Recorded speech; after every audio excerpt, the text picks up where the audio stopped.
یزید نے نواسۂ رسول کو شہید کروا دیا اور وہ یہ سوچتا تھا کہ اس ظلم سے عرب کے سارے لوگ میری بیعت کریں گے، میرے سامنے جھکیں گے، کوئی بھی میرے خلاف حسین کے بعد سر نہیں اٹھائے گا۔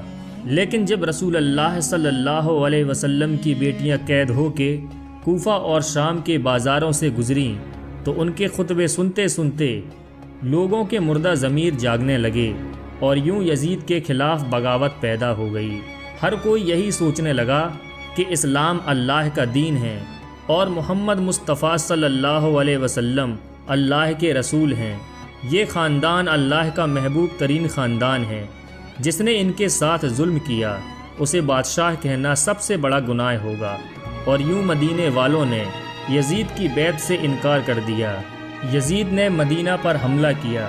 تاریخ میں لکھا ہے کہ 3 دن تک یزید کی فوج نے مسجد نبوی میں اپنے گھوڑوں کو باندھ کر رکھا اور گھوڑوں کی لیگ سے منبر رسول اور ناموس کے ساتھ بے حرمتی کرتے رہے، اور یوں مکے سے بھی یزید کے خلاف بغاوت بڑھنے لگی۔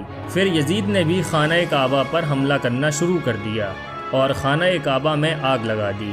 ہر کوئی یزید کے اوپر لعنت کرتا، لیکن یزید کسی کو بھی اپنے خلاف دیکھتا تو اس کا سر قلم کروا دیتا۔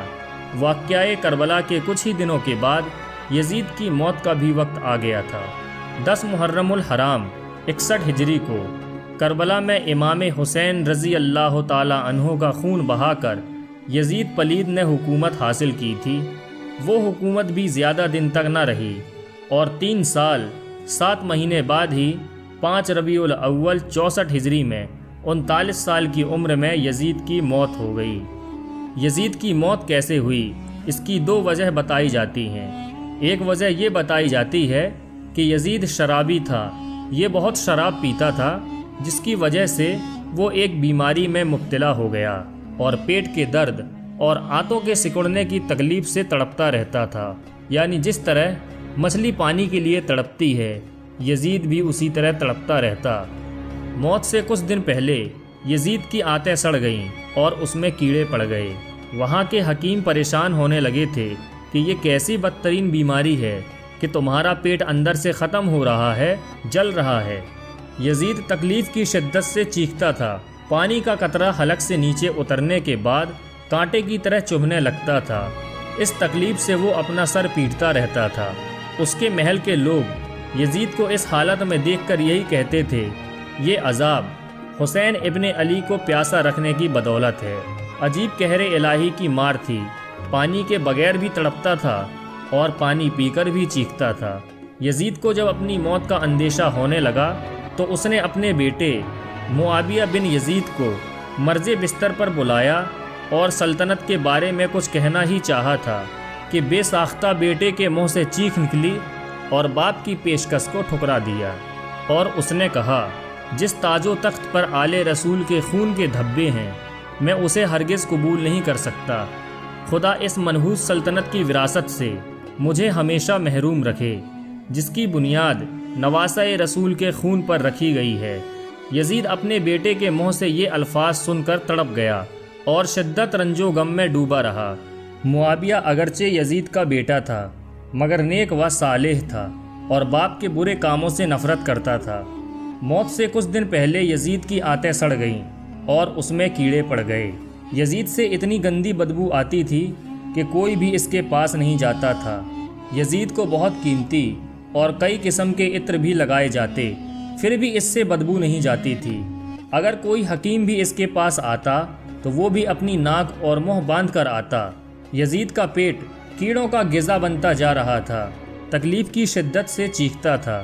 پانی کا قطرہ حلق سے نیچے اترنے کے بعد کانٹوں کی طرح چبھنے لگتا تھا۔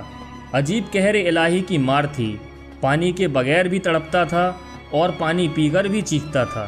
آخر میں اسی درد کی شدت سے تڑپ تڑپ کر اس کی جان نکل گئی اور اس کی لاش میں ایسی بھیانک بدبو آنے لگی تھی کہ اس کے قریب جانا مشکل ہو گیا تھا۔ جیسے تیسے اس کی لاش کو سپرد خاک کیا گیا۔ یزید کی موت کی ایک یہ بھی وجہ بتائی جاتی ہے کہ یزید کو شیروں کے شکار کا بہت شوق تھا۔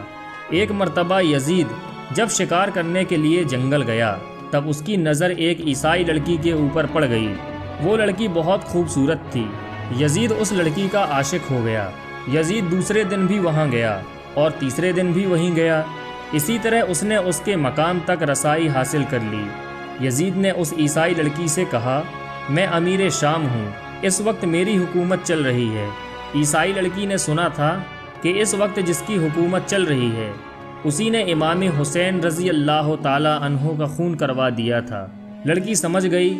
اس نے کہا ٹھیک ہے۔ پھر لڑکی نے یزید سے کہا، تم ہی ہو جسے امیر شام کہا جاتا ہے؟ تو یزید نے کہا، ہاں میں ہی امیر شام ہوں۔ پھر اس لڑکی نے پوچھا، تمہارا ہی نام یزید ابن معاویہ ہے؟ یزید نے کہا، ہاں میرا ہی نام یزید ہے۔ لڑکی نے کہا ٹھیک ہے، تم اپنے ساتھ مجھے محل لے چلو، میں چلنے کو تیار ہوں۔ لڑکی نے یزید سے کہا، لیکن ایک شرط ہے، تم مجھے کل لینے آؤ، میں چلنے کی تیاری کر لیتی ہوں۔ یزید دوسرے دن شکار کرنے کے لیے روانہ ہو جاتا ہے اور وہ لڑکی بھی آ جاتی ہے۔ یزید لڑکی سے ملاقات کرتا ہے۔ لڑکی اپنے پاس ایک خنجر چھپا لیتی ہے اور یزید کے پیچھے گھوڑے پر بیٹھ جاتی ہے۔ جب یزید بات کرتے ہوئے آگے بڑھا تو لڑکی نے بڑی ہی پھرتی سے خنجر نکالا اور خنجر نکالنے کے بعد یزید کے پیٹھ میں خنجر مار دیا۔ خنجر کا لگنا تھا کہ یزید گھوڑے سے نیچے گر گیا۔ پھر اس لڑکی نے دوبارہ پھرتی سے یزید کے خنجر مارا۔ یزید سنبھل نہ سکا اور اس لڑکی نے یزید کے اوپر کئی سارے وار کر کے یزید کو وہیں پر کاٹ کر رکھ دیا اور وہ لڑکی وہاں سے چلی گئی۔ یزید کی لاش کئی دنوں تک وہاں پڑی رہی۔ یزید کے ساتھی کافی دنوں بعد جب تلاشتے ہوئے گئے تو اسی راستے پر دیکھا کہ یزید کا جسم وہیں کٹا ہوا پڑا ہے۔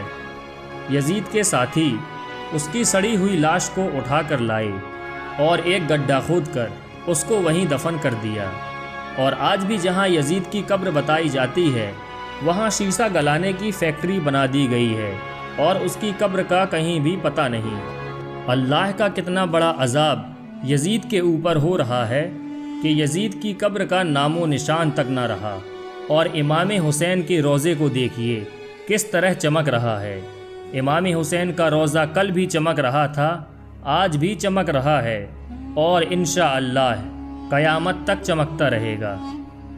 یزید ڈوب گیا شام کے اندھیروں میں، حسین چمکے ہیں دنیا میں روشنی کی طرح۔